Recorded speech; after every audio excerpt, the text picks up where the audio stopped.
સમાચારમાં અત્યારે આગળ વધી આપને જાણકારી આપી દે એક મહત્વપૂર્ણ સમાચાર અત્યારે સામે આવી રહ્યા છે।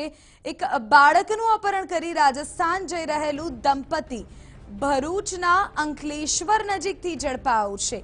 આરોપી દંપતીએ મુંબઈના ખાર વિસ્તારમાંથી 2.5 વર્ષના બાળકનું અપહરણ કર્યું હતું અને ઘટનાની જાણ થતાં જ ભરૂચ પોલીસે મુંબઈ પોલીસ સાથે જોઈન્ટ ઓપરેશન કરીને આરોપીઓને દબોચી પાડ્યા હતા અને માસૂમને અપહરણકર્તાઓના ચુંગાલમાંથી મુક્ત કરાવ્યો હતો। પોલીસના જણાવ્યા અનુસાર સોનાના સોદામાં વિવાદ થયા બાદ ભાગીદારને દબાવવા માટે દંપતીએ માસૂમનું અપહરણ કર્યું। તો વધુ વિગતો આપી રહ્યા છે મારા સંવાદદાતા અંકિત મોદી। અંકિત, પૂરી જાણકારી। જીવીજી, મુંબઈના ખાર વિસ્તારમાંથી આ બાળકનું અપહરણ કરીને દંપતી રાજસ્થાન તરફ લઈ જઈ રહ્યું હતું।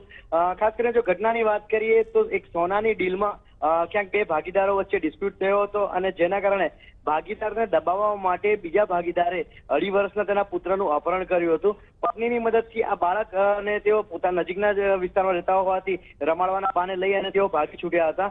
મુંબઈ પોલીસ સતત આ દંપતીને ટ્રેસ કરી રહ્યું હતું। આખરે અંકલેશ્વર નજીક લોકેશન મળતા અંકલેશ્વર ટોલટેક્સ નજીક પોલીસે નાકાબંધી કરી હતી અને આ દંપતીની કાર સાથે ઝડપી પાડી બાળકને મુક્ત કરાવી મુંબઈ પોલીસને સોંપવામાં આવ્યું છે। વિધિ, આભાર અંકિત, તમામ જાણકારી બદલ। તો અપહરણ કરેલા બાળકને અત્યારે પોલીસે મુક્ત કરાવી દીધું છે।